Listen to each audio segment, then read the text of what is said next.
have a very special interview today, and we're going to be talking about the topic of potty training. Why don't you just go ahead and introduce yourself and basically your background? Okay.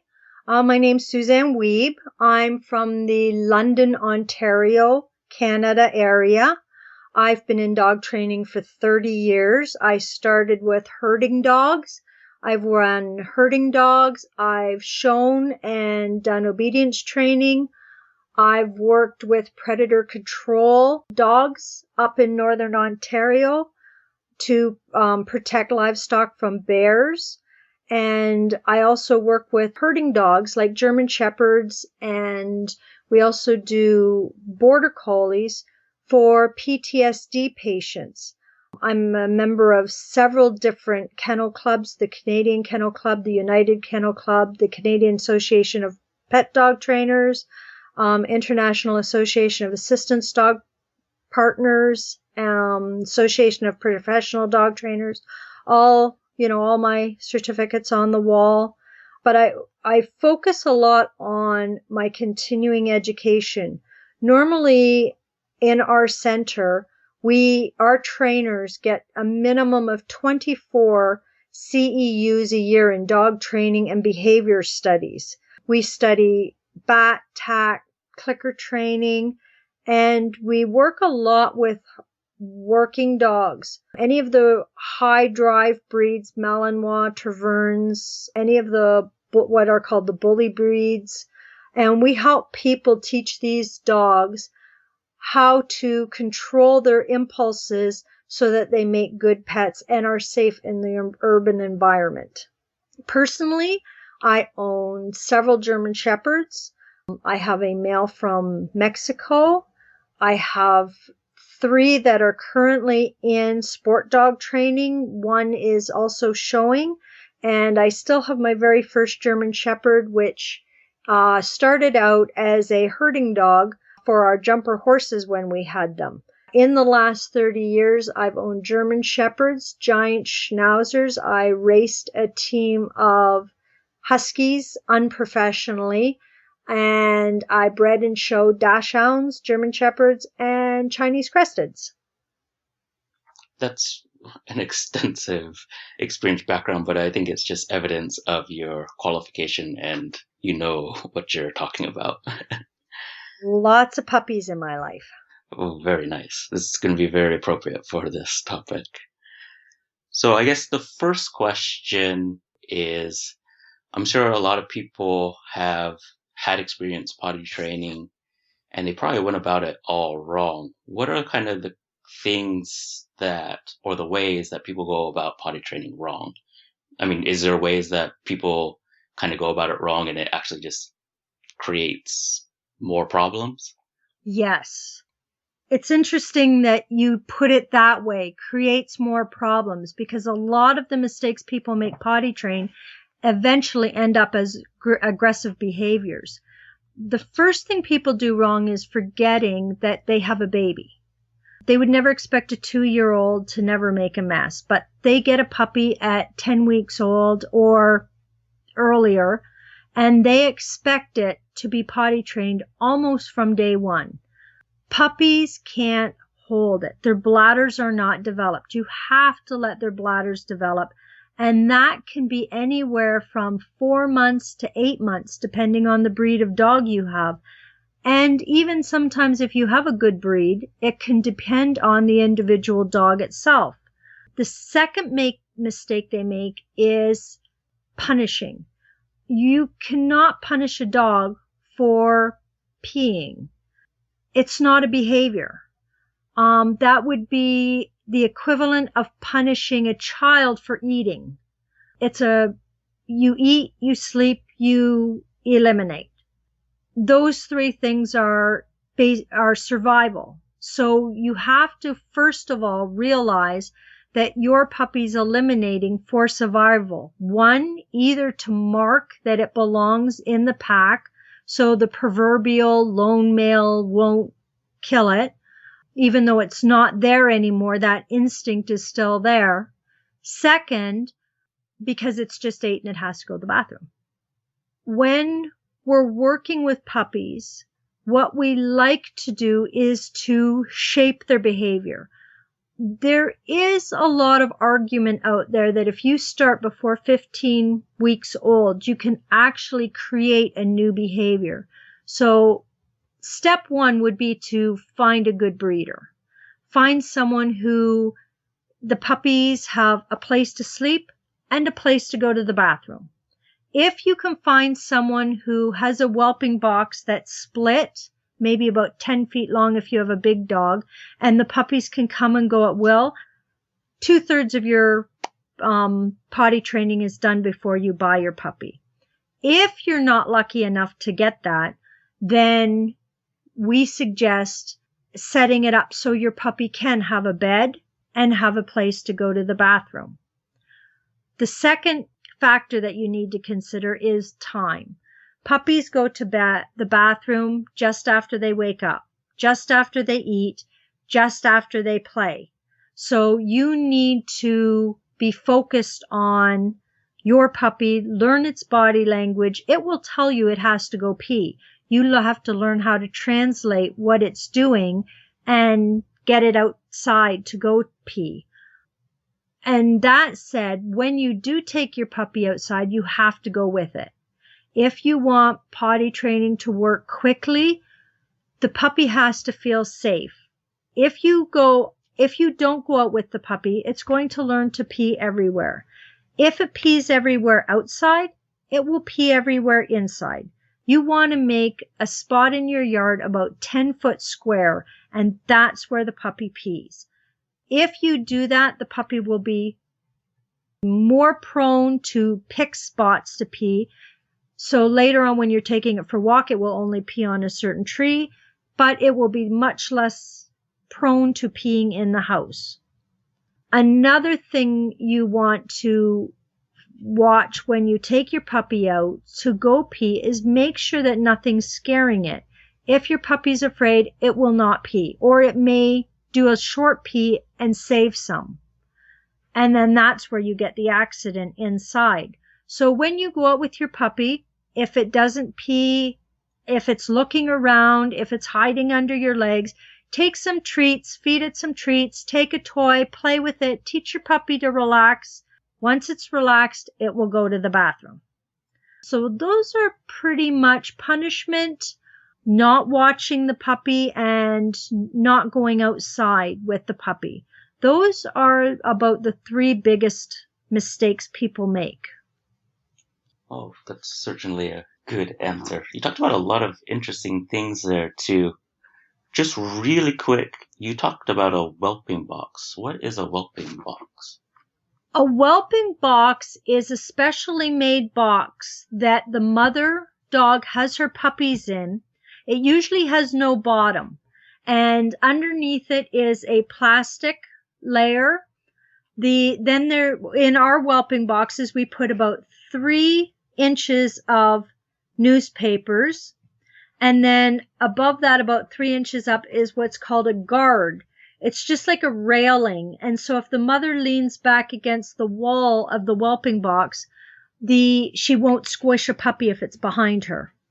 The front of the whelping box has a door about 4 or 5 inches off the ground. It's shut when the puppies are young, but as they get bigger, we can open the door and the puppies can come out of that bed area into a play area.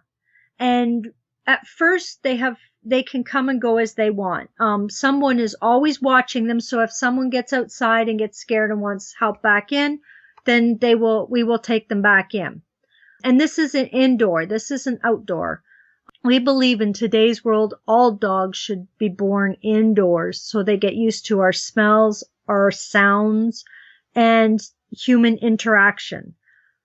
When you have a properly made whelping box, as the puppies grow, they will learn, I go to the bathroom out here and not in the bed area. So the reason for the 3 inches of newspaper is anytime it's soiled, it's immediately cleaned. So when our puppy buyers get a puppy and take it home, this puppy is already used to the fact that I don't soil my bed. and I have to go somewhere else to go to the bathroom. So does that kind of explain a bit? Yes, very, very Okay. much. That concept of they don't go in the bed, is it the dog's instinct not to go, like, sleep, go, what's the proper word we should use? Or, relieve Like eliminate? themselves, yes, in the place that they sleep. I don't think so.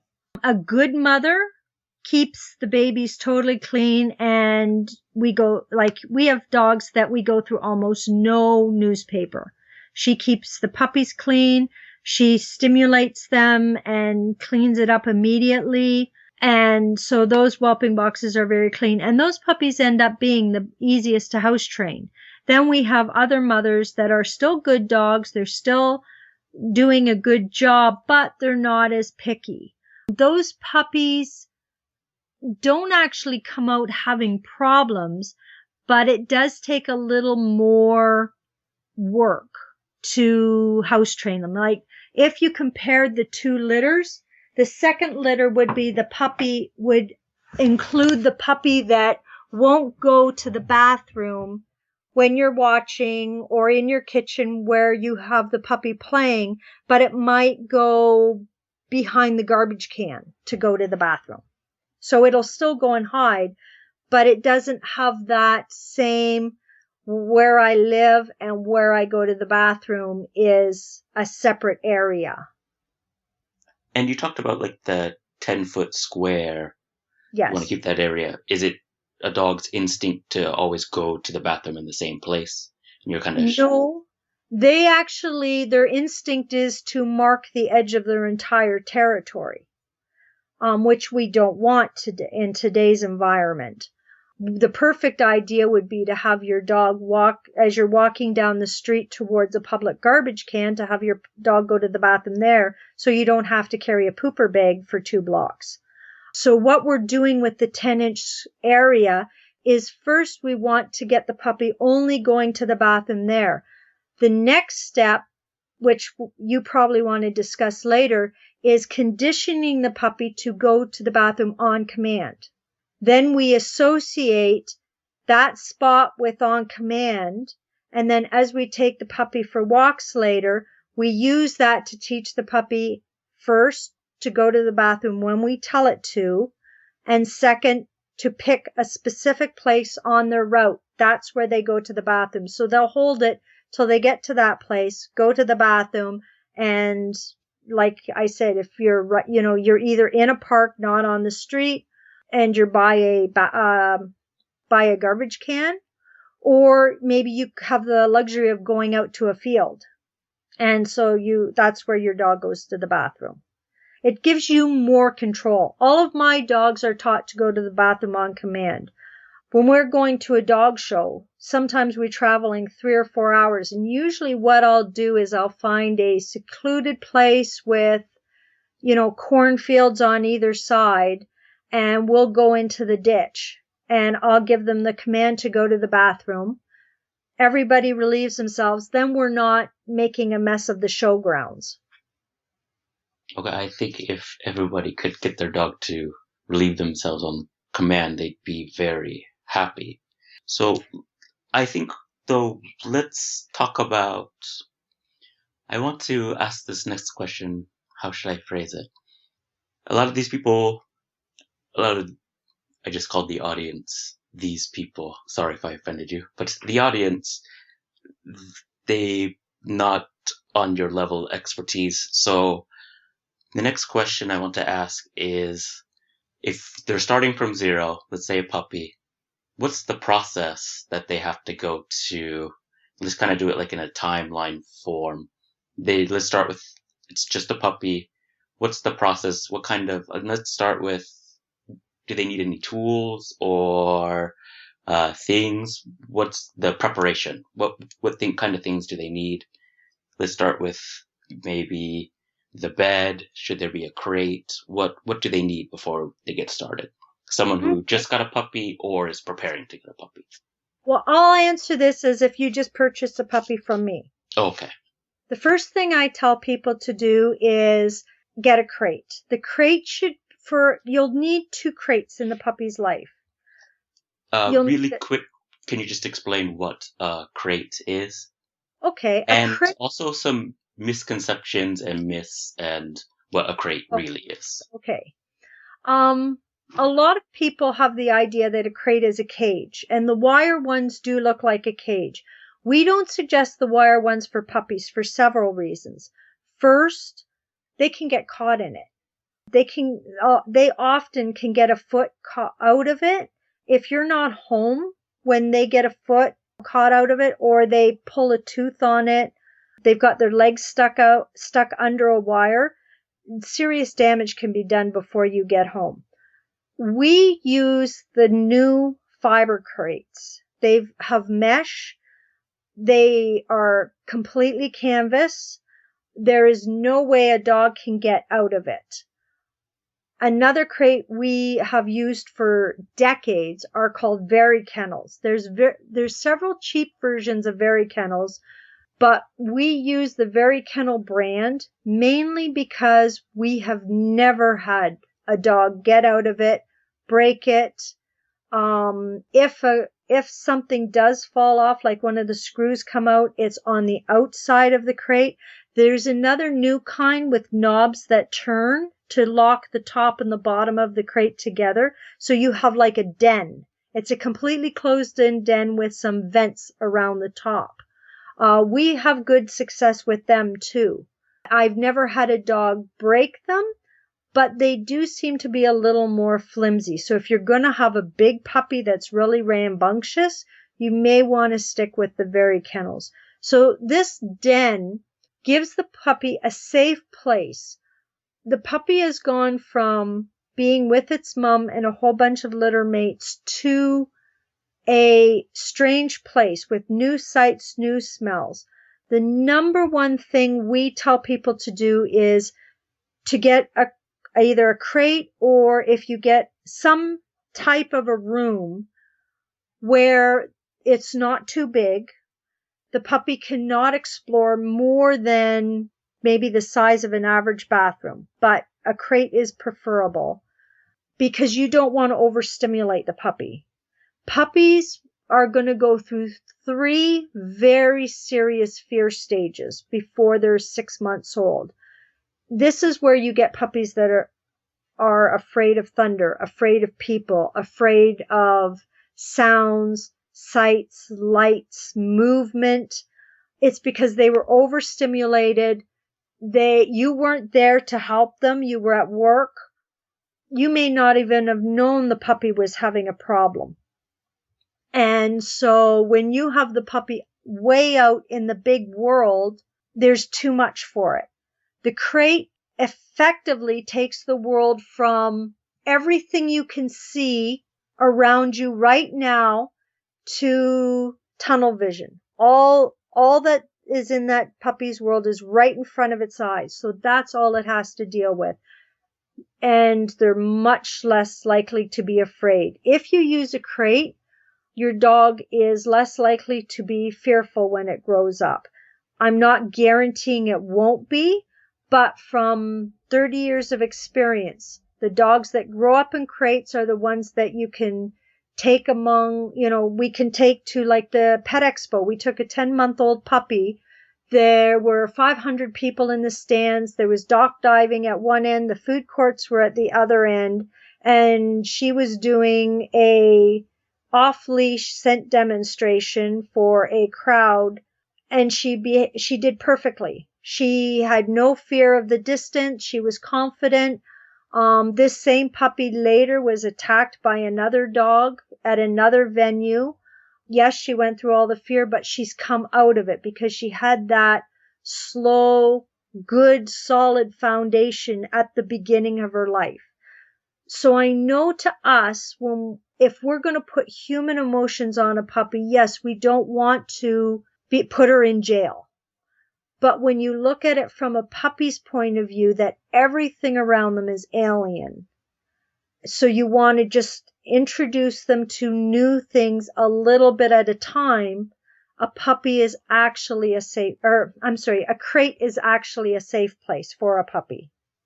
So it is like a safe haven. for the dog. Exactly. It very quickly learns if it can't get out, then the bad, scary things can't get in. Okay. So that's the first piece of equipment I tell people to get. Now, if you do want to go wire crate, there are some wire crates that are divided in the middle. So the bed can be on one side and the place to go to the bathroom is on the other side. But you still have to take the puppy out of the one side and put them in the other. So it's very time consuming. Oh.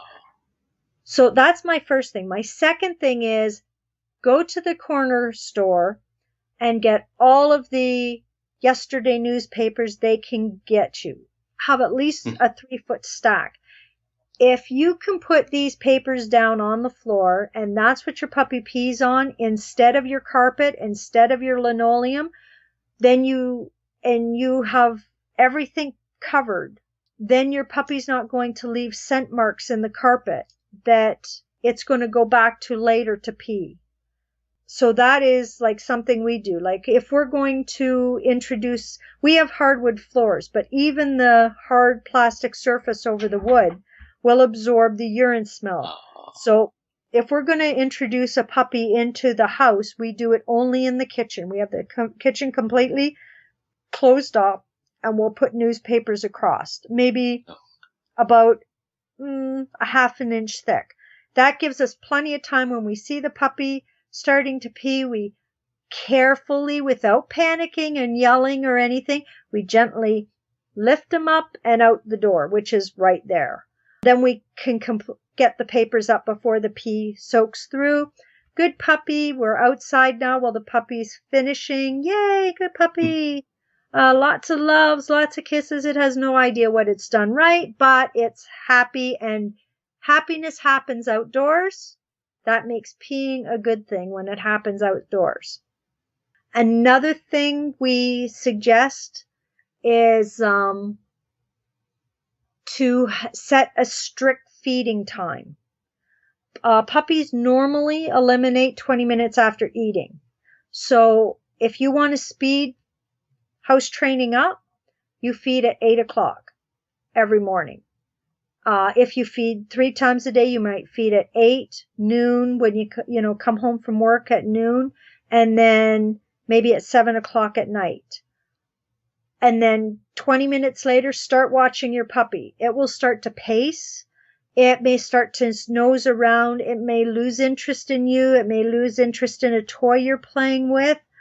That's the signal to take your puppy outside. Once you're outside, go to that 10-foot spot and play with your puppy. Don't just stand there waiting for something to happen. Play with it, give it treats, pet it, interact with it in some way. That will speed up the process of going to the bathroom. And then again, reward it. Also, when you're talking about the newspapers, and then if you kind of see it happens, taking it outside and rewarding, there's a lot of people, a lot of theories out there say you never want to clean up in front of your puppy or dog. Do you kind of go with that, or doesn't really matter?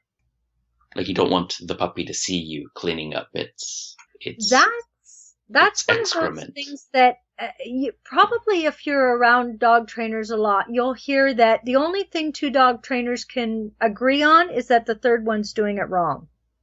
There is a lot of merit in that. I have seen enough evidence that that's true that I don't clean up in front of my puppies unless they're in the whelping box. And then all they see is me rolling up the paper.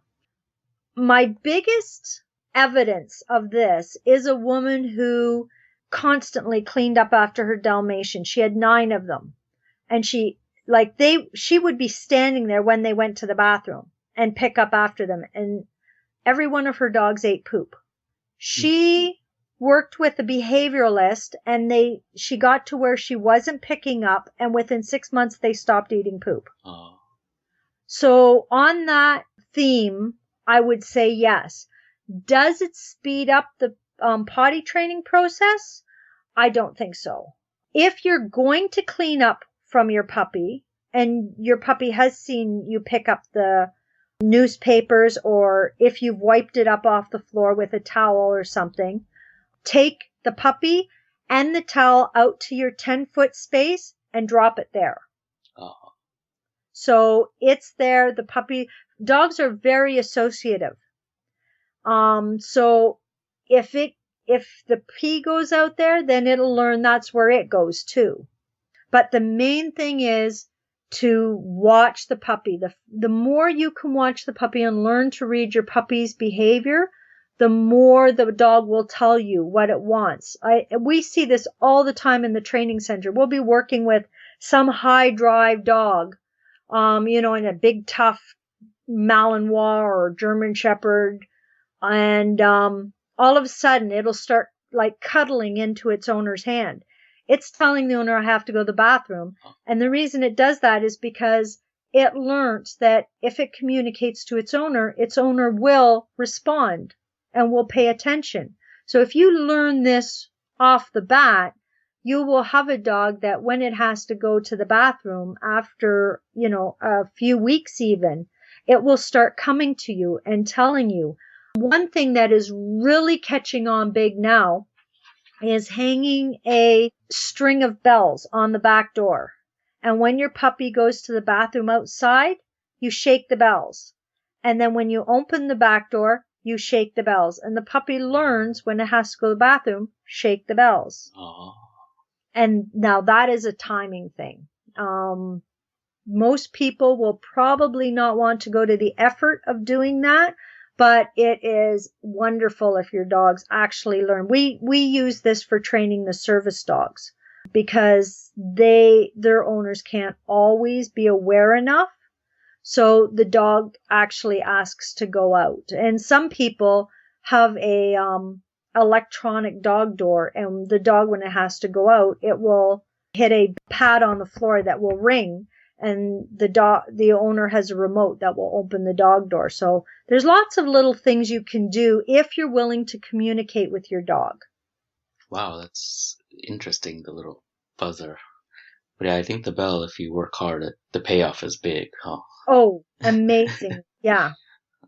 I mean, you gave a lot of good information so far, and you've been taking some of my questions away. So the answers were so good. But so just to go back, so crate, newspaper, is there any other things that people need? Some people get puppy pee pads, especially if they have little puppies.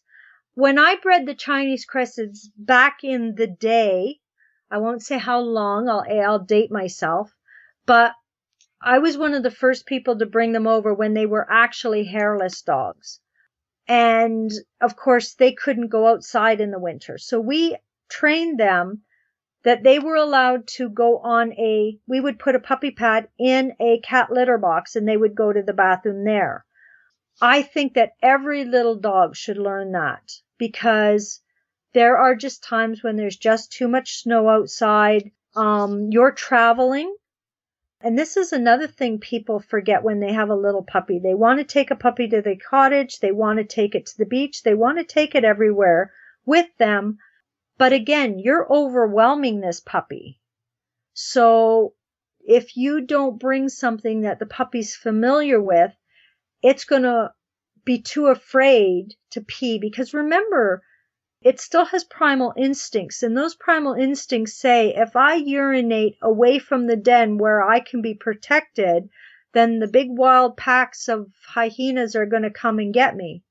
Unrational, but that's how puppies think. So it'll hold it and hold it and hold it and then pee in your car.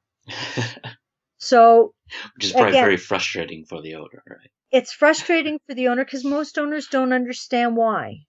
And a lot of people come up with some of the, from my point of view, I want to say silliness, but I know that's condescending to new puppy owners because they don't understand. But puppies don't pee because you were busy on the phone and didn't listen to them and they wanted to get you back. They don't resent you. They weren't mad because you went to work and left them alone. There's usually just a basic biological reason why that puppy peed right then. And it's one, they felt the need to mark because something in their environment upset them. 2, fear. Anything that's afraid will eliminate so that it can run faster to get away. The fear thing doesn't have to be right there. It could be someone going down the street that just smelt wrong. Because your puppy can smell like 3 or 4 houses away. Or the fact that, again, you were on the phone, you were texting, and you didn't pay attention to all the little circles your puppy was doing, or you thought its yelping and bouncing around was just play, and it peed because it couldn't hold it any longer. So crate, newspaper, that's all you need to get started. That's all you need. Again, there's the bells, there's the puppy pads, the scent that if you want to go all out. If you want to go out, yeah. The scent that you can get in some pet shops, I've never seen that work. There's supposed to, some pet shops sell something that's supposed to make puppies go to that spot. And there is one more. I have a friend. She owns search and rescue dogs. When she buys a dog, she usually waits 5 years for it. It comes from top international bloodlines, and her dogs are wanted all over North America for their ability as search and rescue, like as teams. And she has one other tool. She says, if you're potty training a puppy, she says to take a roll of newspaper and roll it up really, really tight.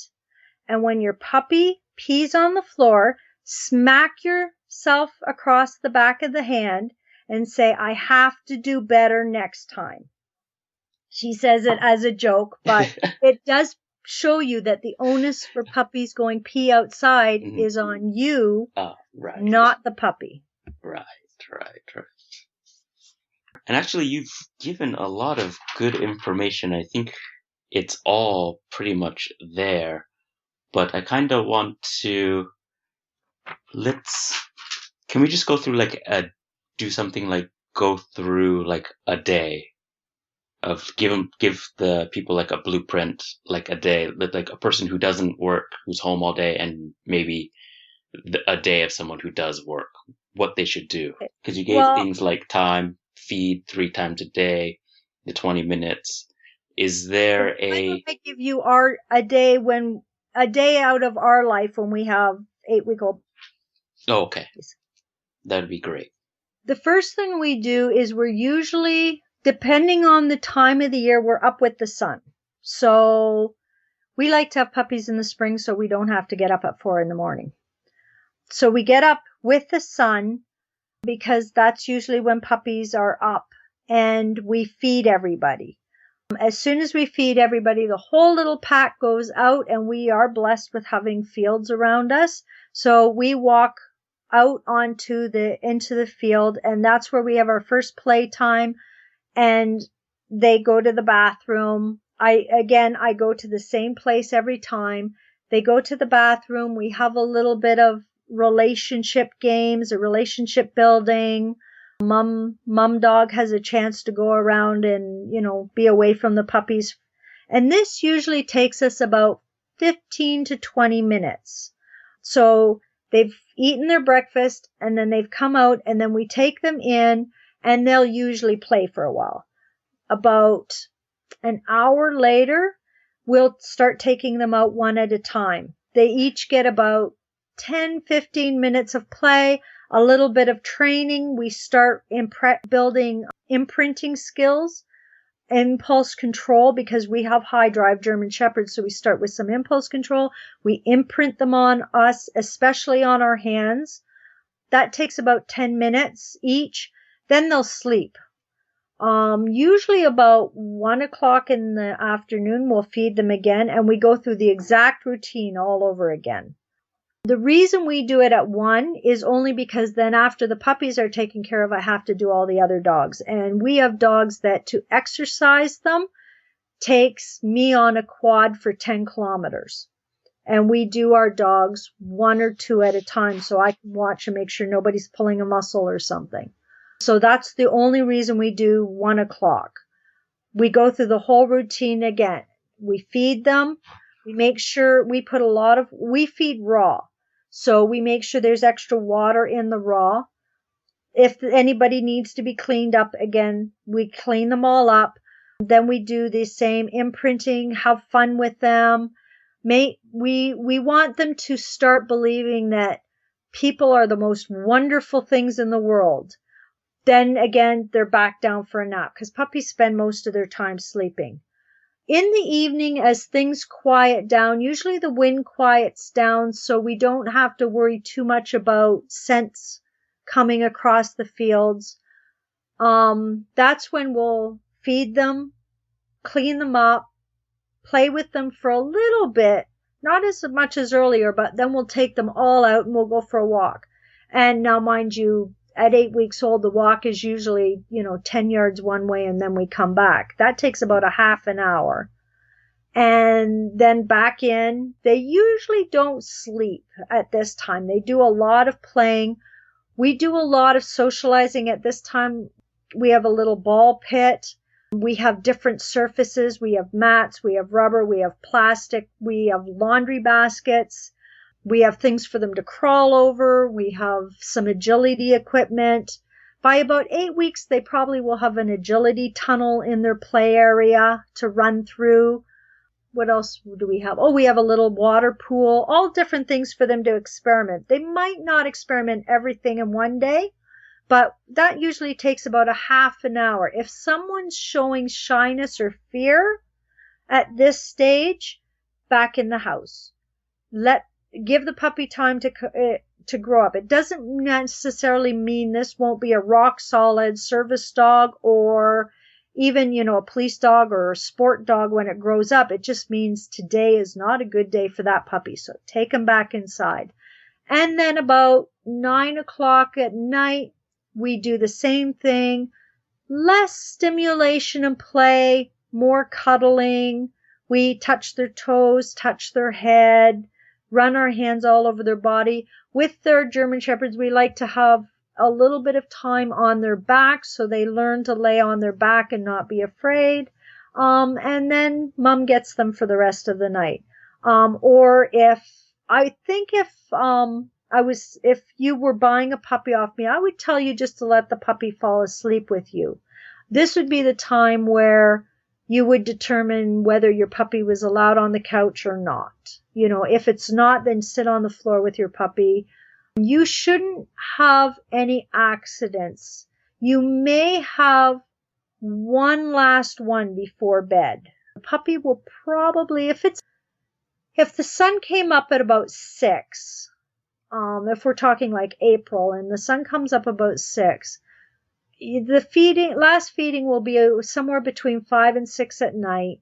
You may have one last pee at about 9 at night. If your puppy's awake all night crying, you may have to get up at 4 o'clock in the morning, but that's not common. A lot of times, it's a fear pee. It's just roll up the newspapers, get them out, and don't worry about it. That brings me to one thing I didn't mention about crates. When your puppy first comes home, before it's toilet trained, don't spend a lot of money on a dog bed. Get a couple towels, something that you can throw in the washing machine and clean up. Save the big expensive dog bed for after it's potty trained. And that's pretty much a day in our life. And that's pretty much what I tell people, just to follow through and continue. And as the puppy grows, that will change. But if you watch the puppy, you'll see it change. You'll start taking it out and it won't pee. So therefore, add a little bit more time. Some people only feed morning and night, especially people who feed kibble. If you're feeding morning and night, yes, you still want to put that middle excursion outside into the day. Puppies can very rarely go more than 4 hours without peeing. If you can't do that, you might want to get a dog walker, someone to help you. Or what some people do is they'll put the puppy in the bathroom and they'll just put papers down on the floor. Just give the puppy a chance to grow up. Once it grows up, you'll have that aha moment, and then all of a sudden you'll realize your puppy hasn't made a mistake in the house for a while. Will you be lucky enough to never have a mistake? I tell people that's an unrealistic expectation. Oh, That's why we say keep the puppy off the carpet, keep the puppy off fabrics. Linoleum is good for puppies, but you don't want them on there too much because it's a very slippery surface, and you have to remember their hips need months to grow.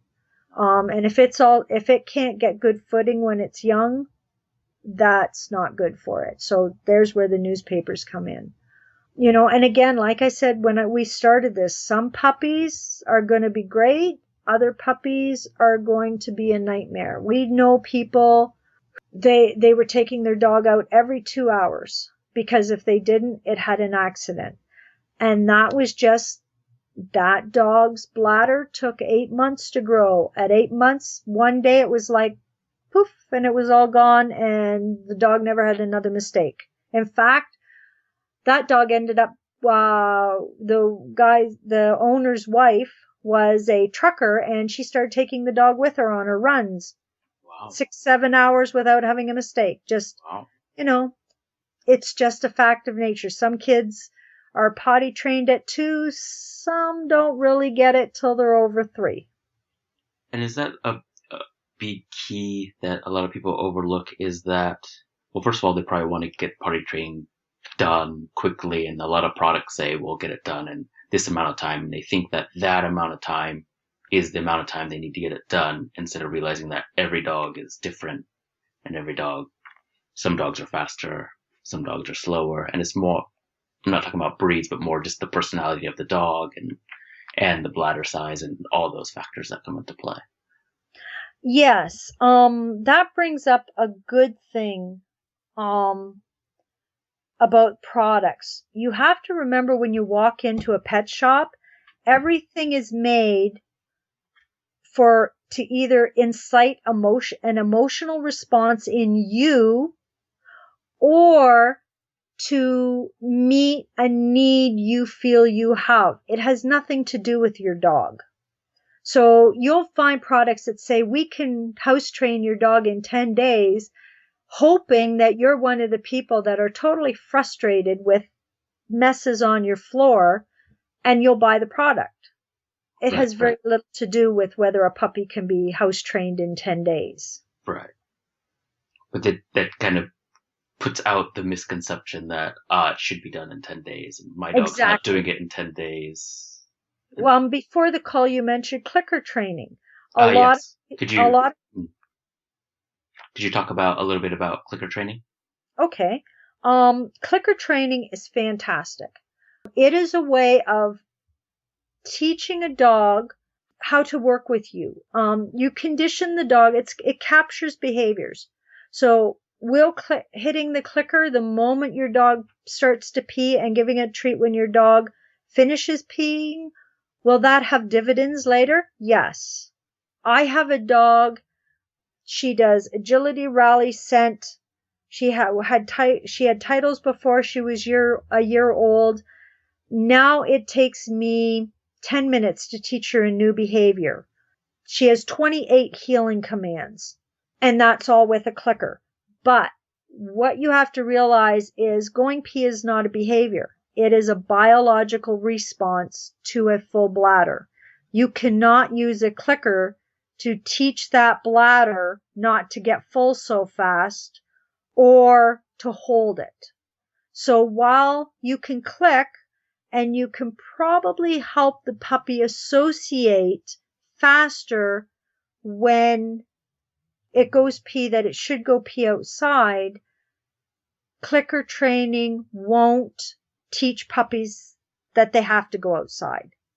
Again, with all dog training, the more work you put in, the more results you're going to get. You mentioned the person who's at home all day. My son, when he heals with a dog, the dog is like right stuck to his side, and it's got its head almost in front of him at his belt buckle, and it's watching him. My son walks, he turns, he backs up, he can walk sideways, he can walk sideways the other way, he can turn circles. Just about anything. I've seen him walk beside a park bench and the dog up on the park bench across the park bench and down, still in a perfect heel. But you're looking at hundreds of hours of practice. Right. You don't get anything from a dog that you haven't first invested. When dog trainers often use the term, imagine that a dog has a piggy bank. Every minute you spend with the dog, you're dropping a dividend into that piggy bank. When you need something back, you will only get back what's in that piggy bank. So imagine having your dog puppy potty trained in 2 weeks is your goal. That's a big goal. So if that goal requires 1,000 dividends to reach that goal, then you have to put those 1,000 dividends in or you can't take them out. And that usually means more that by the end of the 2 weeks, you are perfectly trained to take that puppy out at the right time. Not so much that that puppy has learned how to hold it until they can go. Does that make sense? Yeah, it goes back to like what your friend and her joke about. It's all Yes. up to you, right? It's all up to you. Yep. Everything in dog training is up to me. And this is a little bit off topic, but it does prove the point. Within the last 2 weeks, there was a Cane Corso unneutered male and my high drive German Shepherd. And we were at the same training thing. And we work with our working dogs in the same building, no muzzles, no prong collars, within 6 feet of each other all the time, week in, week out. But this time, this dog had dropped his ball and it rolled over to my dog. Now, my dog believes everything in the universe belongs to her. The Cane Corso wanted his dog back. So immediately we had a rub, rub, rub, rub, rub, rub. They both got on their back legs and we call it snotting at each other. They just had a little, moment. I drop. My dog hit the ground. The other girl was like, come back. And she did get control of her dog after 8 minutes, but 8 seconds, but I had control of my dog in 1. Puppy training is the same way. I took the time to teach my dog the behavior I wanted. It wasn't a natural behavior. My dog wanted that ball, which was rolling back to its owner, which is what's stopped their dog from being so upset, because of course he didn't want to lose his ball. It was a really good one. It was a red squeaky ball. And my dog wanted that ball, and you could see her getting tenser and tenser and tenser as it rolled back to its real owner, but she never broke the down. When you're puppy training, the more effort you put in those first days when it doesn't really matter because your puppy doesn't get it, the more success you're going to have in the later days when you're driving 3 hours to the cottage and your dog really has to go and you don't know it. And your dog holds it or starts to whine, scratching, does something to let you know it has to go to the bathroom, so you can go to the bathroom outside of the car instead of on the back seat where it leaves a stain that is still there when you try to sell the car 3 years later. And then also the next time you put the dog in the car, will it smell that smell? Or you buy a new puppy. Or a new puppy, right. Yeah, and even if the stain's not there, that new puppy will go, oh, a adult dog has pooed here, so this means it's a safe place for me to mark. Going back to what you just talked about the hours put in and everything, is it also to kind of count? There's a concept called the critical counterintuitive. It is almost counterintuitive to where if you just take the time, not try to rush it, but just let it go, take your time and let your dog through the process, that actually by taking your time will actually speed things up kind of, and you'll see much better results. Kind of like a counterintuitive type of thing, but a very critical key to success type of thing. That is the premise between all police dogs, between all service dogs. We have new people come into our training center and they see all of these dogs, and I mean, they're spot on. And they'll, where the average obedience dog, they consider a 10-minute routine at Westminster as the pinnacle of obedience. Our dogs are working for 45 minutes to an hour without ever shutting off. And at the end, they're calm.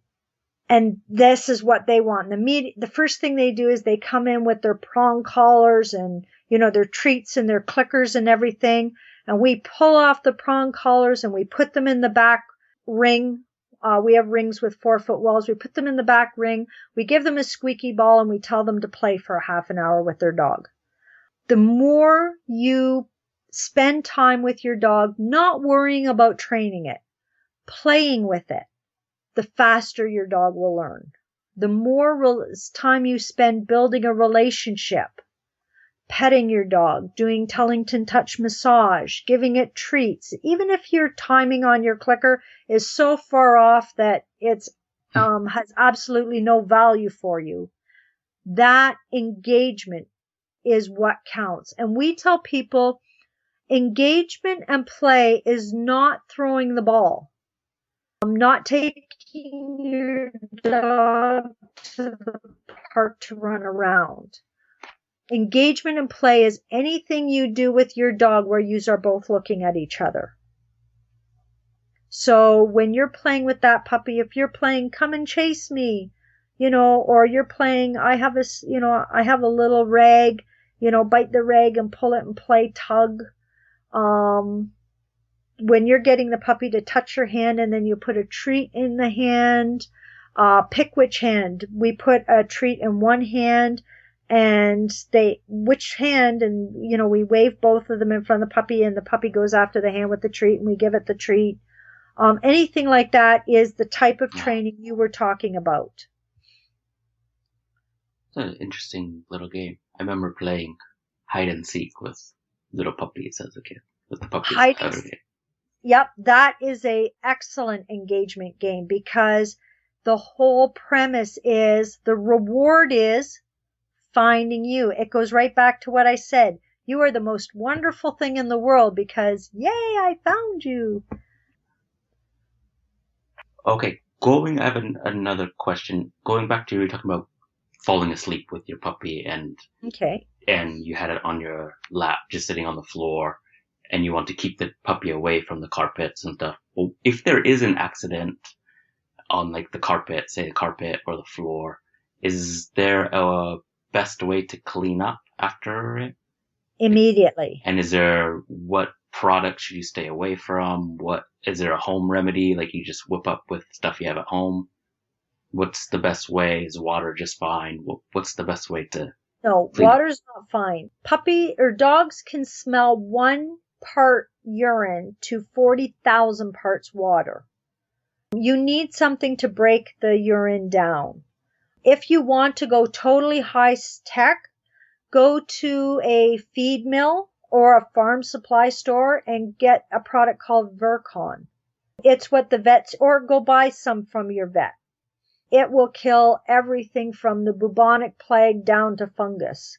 It will break down the biological parts of the urine into a different form, so it will smell different to the puppy. There's some good things on the market for deodorizing, but you have to have these beforehand and they have to be available. Again, at the training center, we have Lysol wipes and vinegar and water. And the moment a puppy pees, we immediately saturate the area. And then we wipe it down with the Lysol to kill the bacteria that would be growing in there. Killing the bacteria is an important part. If you have a carpet, you need to completely saturate right down to the floor because that urine's gone into the plywood underneath. That's where I get right back to if you're going to have a puppy that's not house trained, buy a tarp. They're like $8 at the hardware store. And put some newspaper on it. Then when you're done, throw the tarp away. You're not going to let your puppy have free run of the living room. We don't suggest puppies should ever have free run of the house. All that does is teach them to make their own choices and to do whatever they feel like and to go wild and become destructive. Then when you want to train them, it's like, okay, listen to me. It's like, why? I spend 8 hours out of my day running around doing whatever I feel like. Now you want me to do what you want? I don't think so.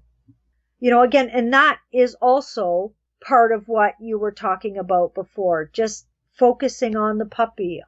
And in the humane hierarchy of dog training, the very first one is check the dog for health problems. If your puppy is 5 or 6 months old and you're still having problems, take him to the vet. He could have a pancreatic problem.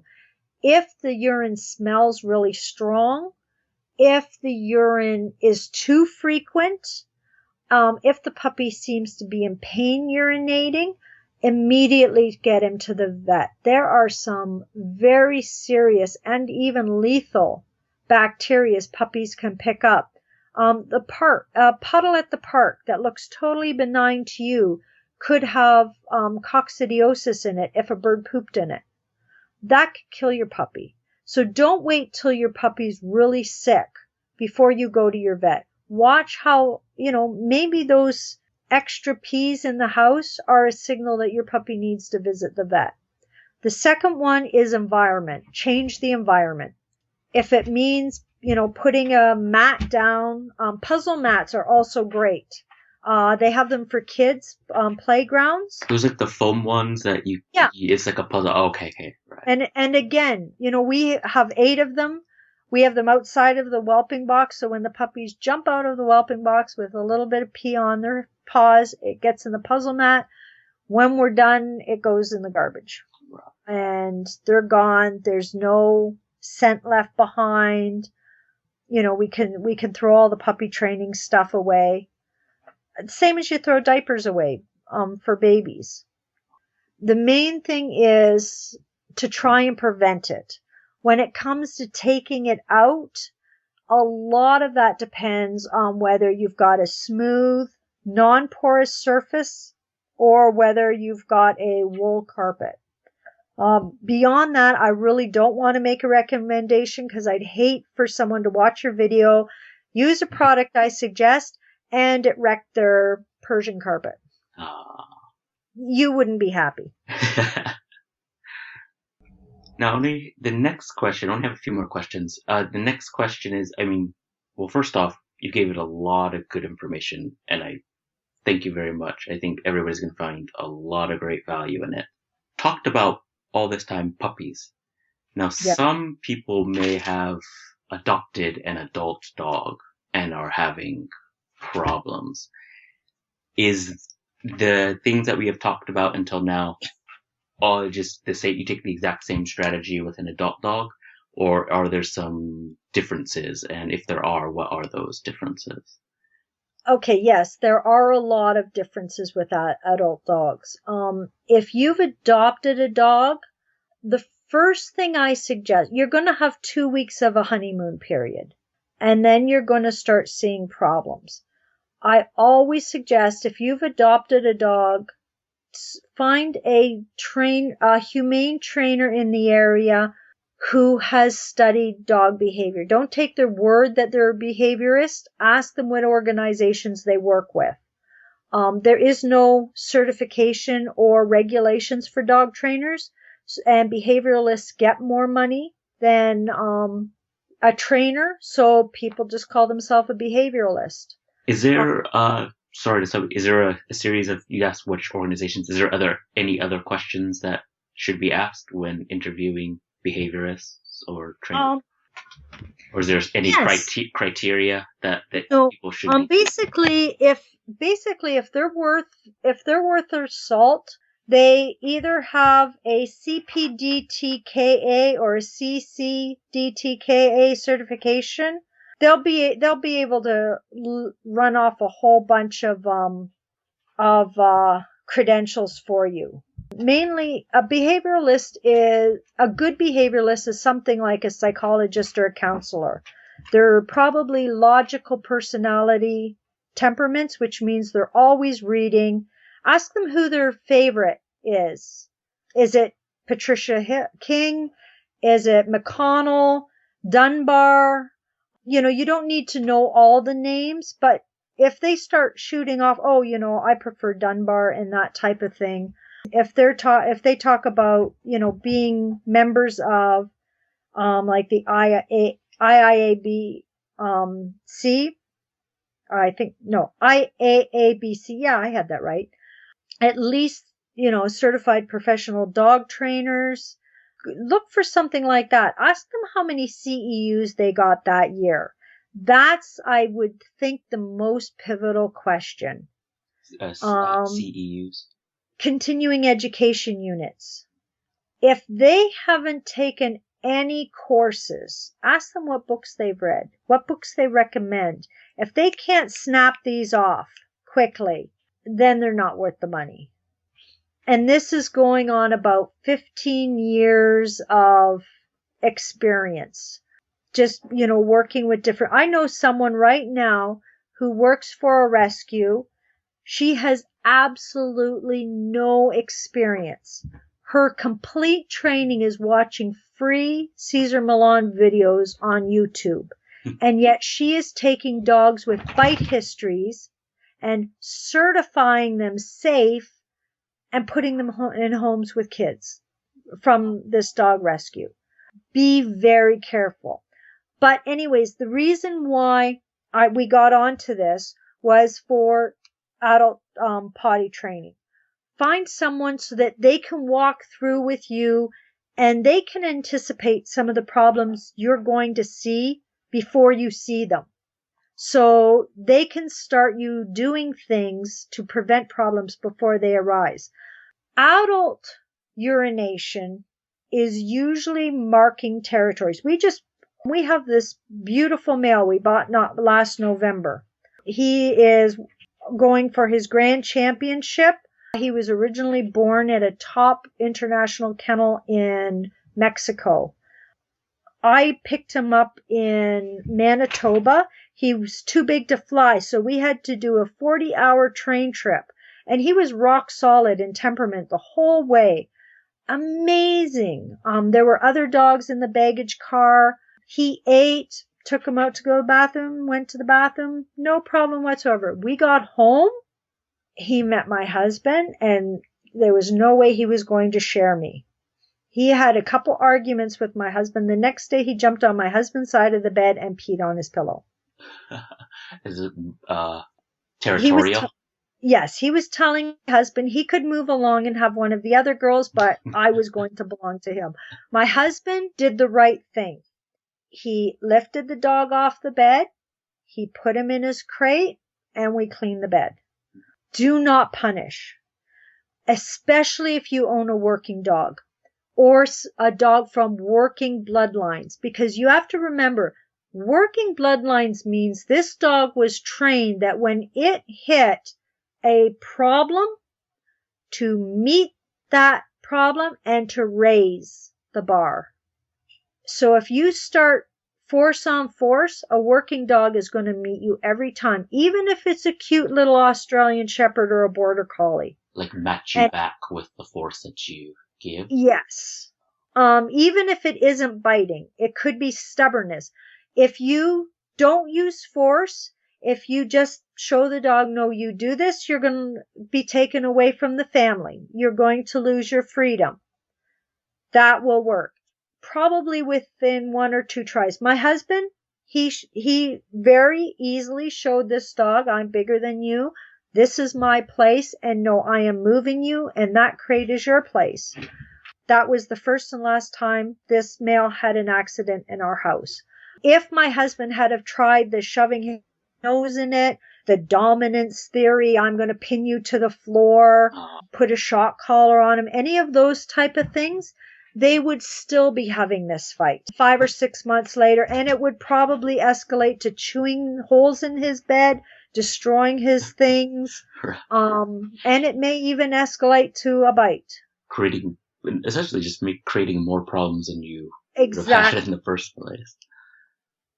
So now, when we brought this dog home, again, we followed the same things I told you. He was not introduced to the other dogs for 2 weeks. He had a chance to hear the house, smell the house. From this, we put him in our bedroom, so he was here, but he wasn't in with the other dogs. He went out alone so he could sniff the ground, see where everything happened, and then come back. After 2 weeks, we introduced him to the other dogs, one at a time, starting with the quiet old female, moving down to the puppies. When we put him in a kennel outside, he was in there alone, no other dogs around, and we slowly built it up. He had the free run of the bedroom after about 3 or 4 weeks. Then he could be out when we had supper, and then he could be out with the other dogs. And then it was about a month before he started coming to the training center. And even at that, he came, he was there for 15 minutes, got to sniff around, and we put him back in the car. Give the dog time.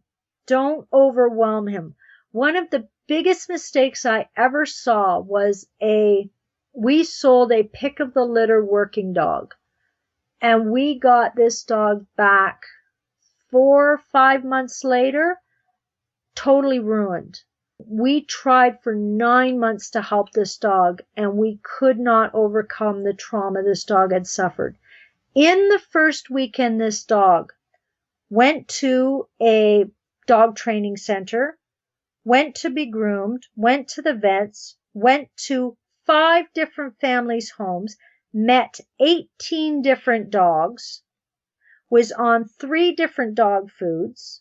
We sent food with them, but they didn't feed because everybody was telling them, no, use this dog food. So every time someone suggested a new dog food, before the puppy was even acclimatized to its own home, it had been taken to the dog park where it was bullied. And we found out that it was bullied for 3 or 4 weeks until it became aggressive. It just started protecting itself from the dogs that were bullying it. And it was crated for 14 hours out of the day. This dog had a level of PTSD before it was a year old that was heartbreaking. I'm just getting visions of your piggy bank. It could also be used for bad, like all these bad things are like bad pennies being put in, and then exactly. Type of. Yep. That's the kind of vision that was in my head as you were explaining. Yeah, just imagine we all see movies where they condition soldiers by showing them like 20 different videos all at the same time and not letting them sleep. That's the same thing that happened to these people. Now, in these people's defense, they answered all the questions right. They were excited. They really wanted this dog. They wanted to do the best for this dog. But they saw this dog as a thing they had bought, not an emotional. Dogs are highly emotional. Think 14-year-old teenage girl. Right. Sentient, which means thinking and reacting, being. So for everything it sees, it has a reaction. So if it's scared, it's going to develop a fear-based emotion. So if it's scared 20 times, it's going to develop 20 fear-based emotions. If you create happy emotions 20 times, then it's going to have 20 happy-based emotions. And the more fear-based emotions it develops, the more it's going to have a tendency when it meets something new to be afraid. The more it's happy, the more it's going to see a new situation and think something's good supposed to happen. So that's why, if you notice, there was a lot of playing when I gave my daily outline, but not a lot of change.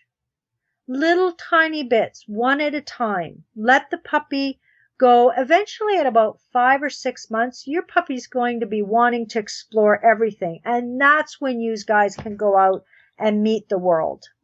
Like the equivalent of the terrible twos. Or Exactly. Little kids. Yeah. Except in kids where it's about 5 months old is terrible twos, because the kids want to explore. They want to see everything. They want to do everything. And again, this changes puppy to puppy. But even if the puppy wants to go out and explore that great big wide field, that doesn't necessarily mean it's the best thing for him. Or even if your pup, to bring it back to house training, even if your puppy can go in the backyard and doesn't act afraid, it looks like it's having fun, it's playing, that doesn't necessarily mean it's the best thing for him. Because if it catches the scent of an aggressive dog or a scary person, or hears a transport truck's air brakes, it's going to look around and you're not there. There's no one to run to protect it.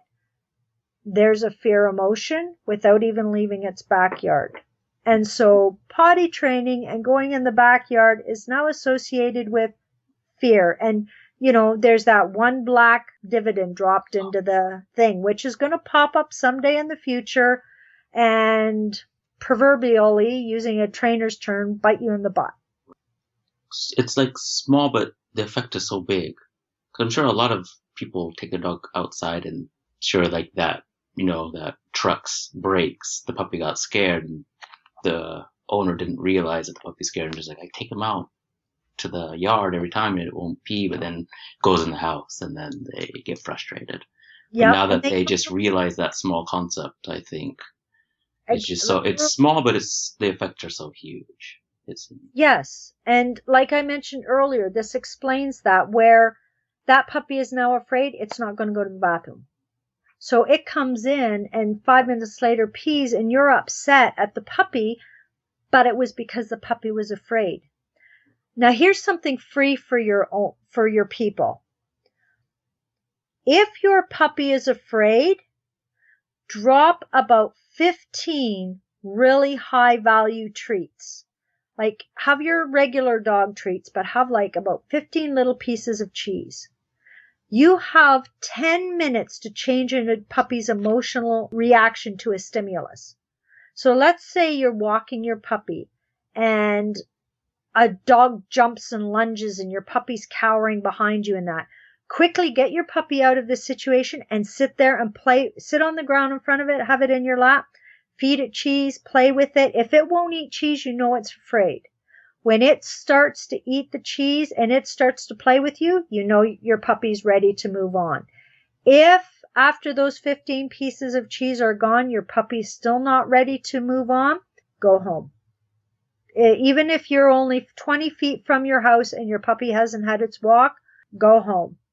You will reap the benefits of that one little exercise. If you can teach your audience nothing else, that one little exercise will make the difference in your dog's life for the next 10 to 15 years. Wow. Thank you very much.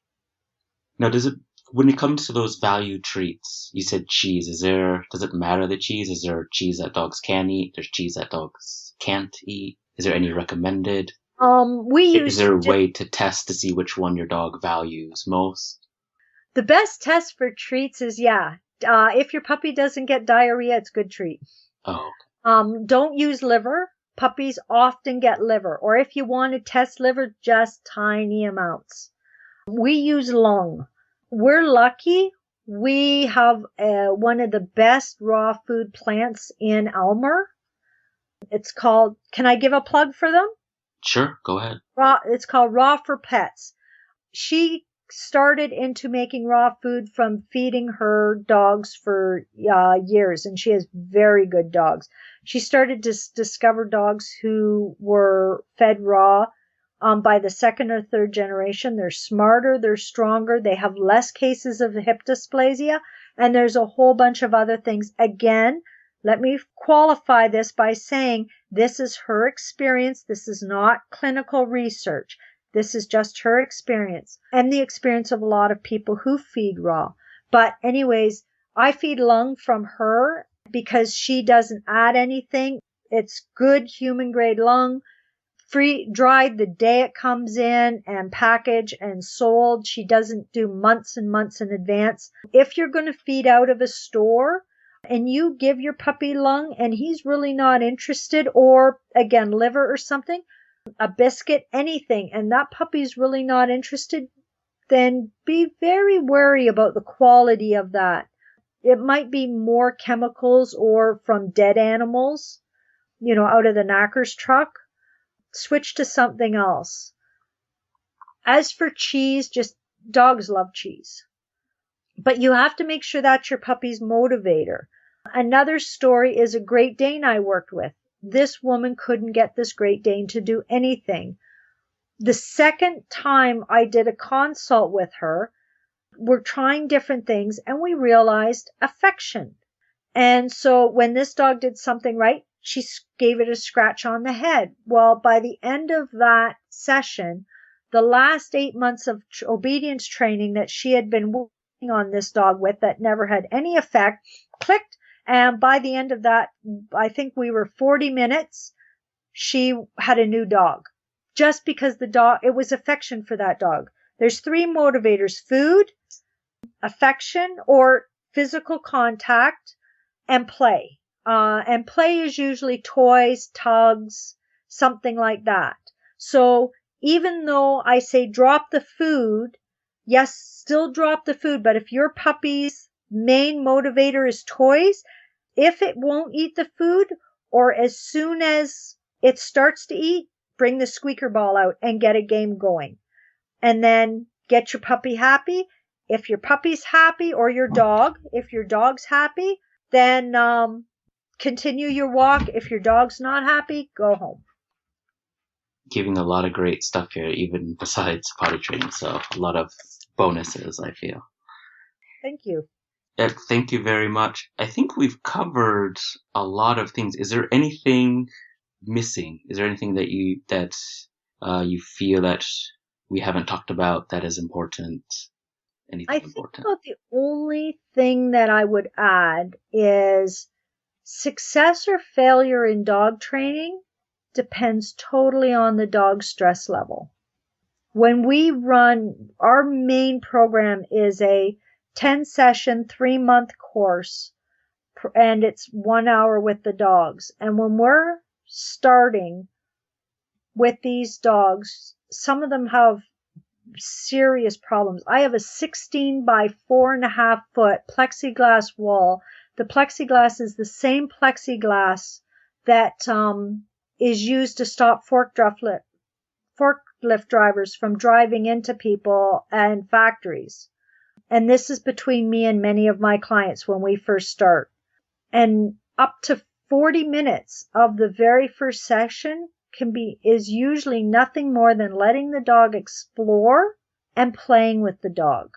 If you can drop a dog's stress level, you can do amazing things with the dog. If your dog's happy, if your dog's playing, and if your dog is looking to find you, you are going to have an awesome dog when it grows up, whether you know about dog training or are just trying to figure it out as you go. Play, keep stress down, and spend time with your dog. Those are the 3 keys to having an absolutely awesome dog when it grows up. That would be about the only thing I'd add. Okay, thank you. You're welcome. I guess the very last question I have is, if somebody wanted to get in contact with you or learn more about you, how should they go about doing that? The fastest way to contact me is on our website, Sport Dog Training Center. Info@Sport Dog Training Center is my personal email. My cell phone number is at the top of the website. You can send me a text. And we do Skype interviews with people if they're not in the area for both behavior work and with service dog training. And we have an awesome blog for people who have reactive dogs. And for your audience, reactive mainly means their wires are crossed. They see a person and they become afraid. Or they see another dog and they become afraid and they're barking and lunging at the end of the leash, or someone rings the doorbell and they're trying to knock the door down. It just means they overreact to situations. So we also have a great Facebook group.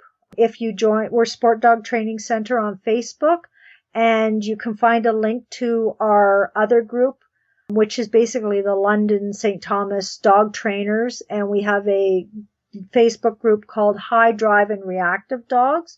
If you go on there, you will find several people like me that will be more than happy to answer your questions. Okay, great. I mean, you gave us already a lot of great information, not only on potty training, but just training overall in general. So I really feel that not only did we get the potty training issue handled, but we got a lot of bonus and other key issues that we talked about too. No, thank you very much. Thank you for giving me the chance to chat with you and answer these questions. It's always nice for a behavioralist to have an opportunity to prevent problems, to help dogs before they end up not being urban friendly. Oh, and I know I said that was my last question, but you just brought up a good thing. Would you say prevention is the best medicine? Oh, yes. Yes. Because behavior problems in dogs are all emotional based and you can't fix emotions. And I tell people, if there was a secret to curing all psychological problems, there would be no drug addicts on earth. There would be no people with PTSD or bipolar disease. Nobody would have depression. Until we can get to that place with people, we can't get there with dogs.